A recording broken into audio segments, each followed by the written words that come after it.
What's going on, DLP fam, and welcome to another video. This is Eddie with The Biz, and I'm your host, Eddie T. Arnold Jr. with DLP Consulting Group.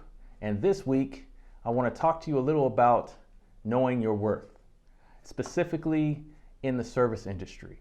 Now, when you're selling goods, specific products, you normally have a set rate, and you set your prices towards those margins so that you can make sure you maintain your cash flow and that you can continue to get your supply chain to come in on time, and you're not behind with vendors and so forth, and you're not living, hand to mouth.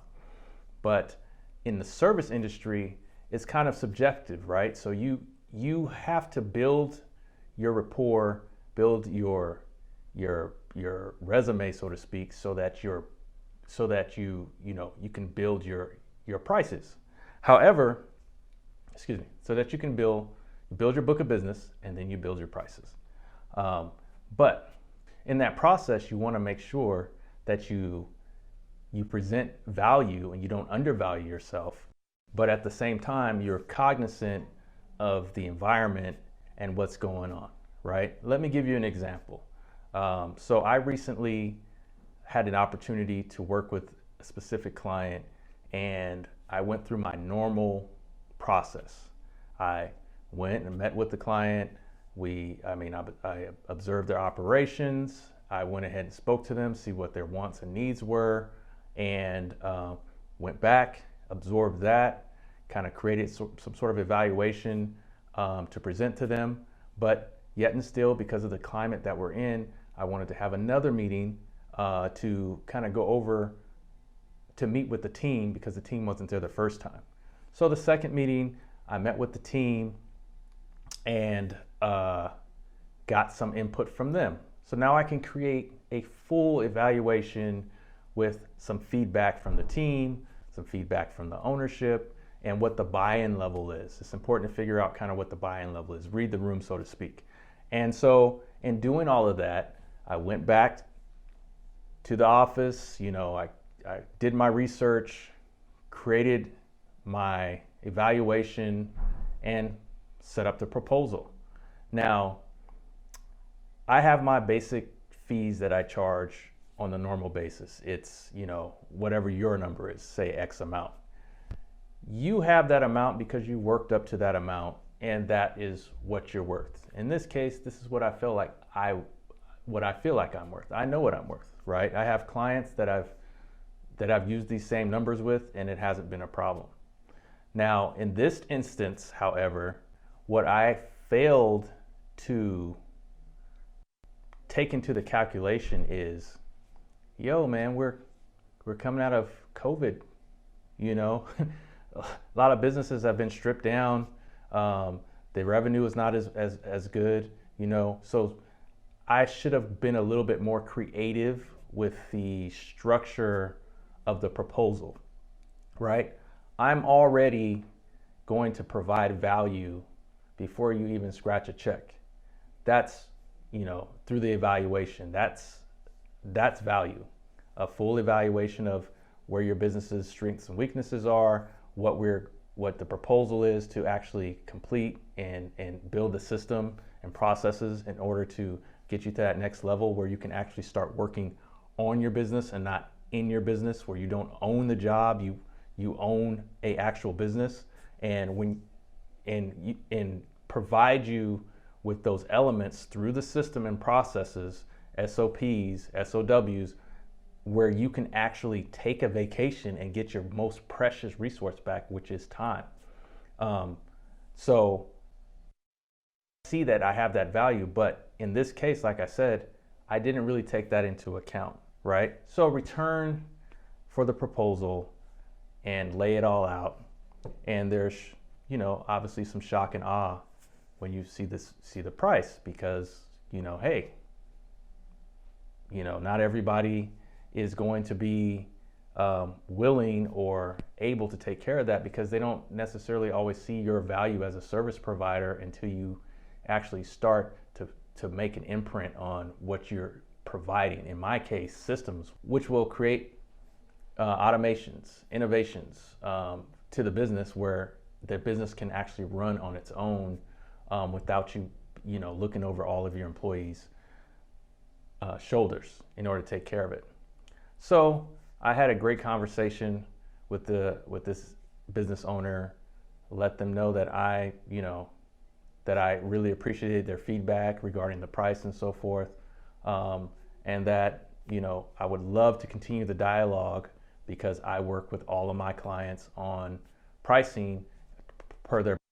There's always creative avenues in which you can work with to get to the ultimate goal, right? So in this case, that's an example of me knowing my worth, but not actually taking into account what the environment was, right? And not reading the room. Now that's a mistake on my part. Valuable lesson, right? But how did I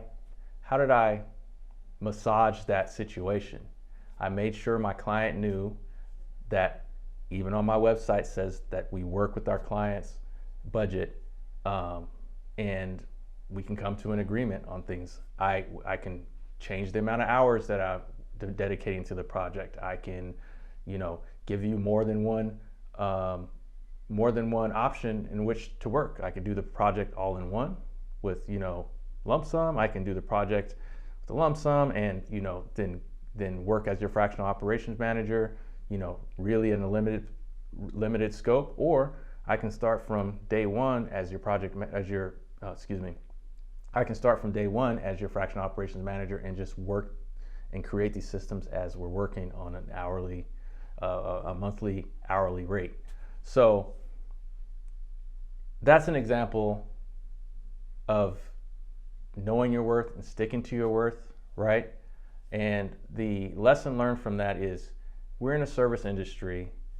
Pay attention to the room, read the room, make sure that when you're talking to your prospective clients that you have an understanding of kind of where they're trying to be and how they're trying to get there, and how you can provide that service, and be flexible in your way and be creative, not flexible. Flexible is the wrong word. Be creative in the way that you deliver your proposals, so that there's not flat nose, that there's actually options for, oh, you know what, that sounds good.